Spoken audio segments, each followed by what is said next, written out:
অবৈধ ডিও ব্যবসার মাধ্যমে চট্টগ্রামের খাতুনগঞ্জ থেকে শত শত কোটি টাকা হাতিয়ে নিয়েছে এসালম সিন্ডিকেট।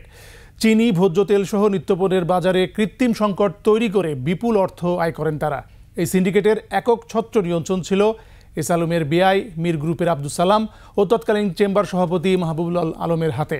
চট্টগ্রাম থেকে হাসান ফেরদৌসের রিপোর্ট। ক্যামেরায় ছিলেন বিপ্লব মজুমদার।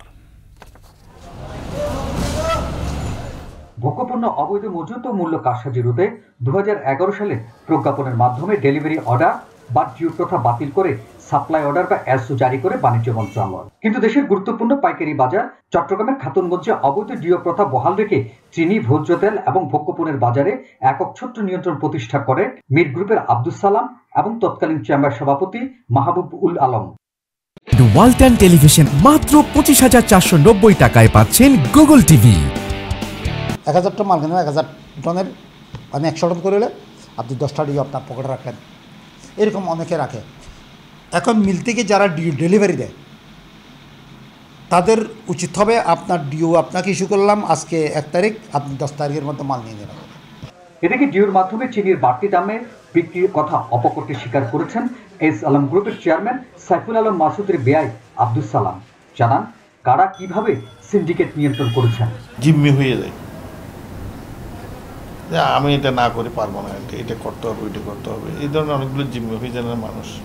পণ্যের কৃত্রিম সংকট তৈরি করে এসালম গ্রুপ, মীর গ্রুপ এবং মাহবুবুল আলম বাজার থেকে শত শত কোটি টাকা হাতিয়ে নিয়েছেন বলে জানান ব্যবসায়ী নেতারা।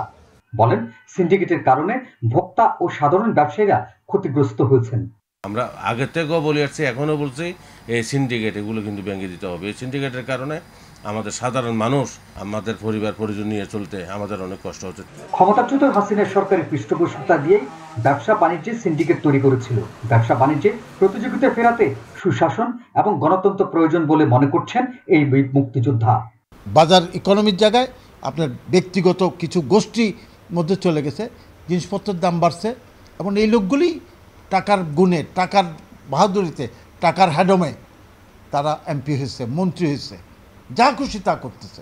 সিন্ডিকেট ভাঙতে বাজার ব্যবস্থাপনা পরিবর্তন, আমদানি করা সহ ব্যবসায়ী প্রতিনিধির সাথে আলোচনা করে সমন্বিত উদ্যোগ জরুরি বলে বলছেন ব্যবসায়ীরা।